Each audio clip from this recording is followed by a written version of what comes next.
আসসালামু আলাইকুম এভরিওয়ান। এই পর্যায়ে আমরা সসীম ধারা চ্যাপ্টারটা দিয়ে শুরু করতেছি। সম্পূর্ণ সসীম ধারা চ্যাপ্টারটাকে আমরা ৫টা টাইপে ভাগ করছি। এই যে ১ম থেকে লাস্ট পর্যন্ত। এই সিরিজটা এই ৫টা টাইপের মধ্য দিয়ে কন্টিনিউ হবে। আমরা বরাবরই বলে এসেছি যে এই ৫টা টাইপ কমপ্লিট করলে আমরা মেইন বইয়ের সাথে খুব ভালোভাবে ডিল করতে পারবো। এবং বোনাস পার্টে আমরা কি শিখি? এমসিকিউ আর সিকিউ সলভ করতে পারি কিভাবে? এগুলার বিশেষ কিছু অ্যাপ্রোচ কম সময়ের মধ্যে কিভাবে সলভ করা যায়? বিশেষ করে এমসিকিউ এটা তো আমরা শিখবই।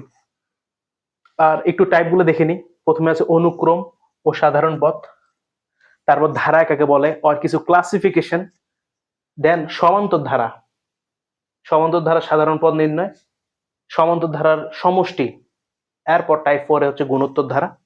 গুণোত্তর ধারার ক্ষেত্রে ঠিক সেম জিনিসগুলাই, সাধারণ পদ নির্ণয় এবং ওই ধারার সমষ্টি, এবং শেষের দিকে আরো কিছু এক্সটার্নাল সূত্র আছে এখানে যেগুলো আমাদের এই চ্যাপ্টারে ইউজ করা লাগে ওই রিলেটেড কিছু সমস্যা আর ওই সূত্রগুলা। এবং এইখানে আমরা ধারাবাহিকভাবে যতগুলো ফর্মুলা আছে ফর্মুলাগুলার প্রমাণ যেগুলো আমাদের বইয়ে দেওয়া আছে এই প্রমাণগুলোও দেখবো। পাশাপাশি ওই প্রমাণের পর ওই সূত্র দ্বারা যতগুলো কোশ্চেন আছে আমাদের অনুশীলনী থেকে শুরু করে পরীক্ষায় আসার মতো প্রত্যেকটা জিনিসই আমরা কভার আপ করবো। সো চলো প্রথম টাইপটা দিয়ে শুরু করি, অনুক্রম ও সাধারণ পথ। এটা কি?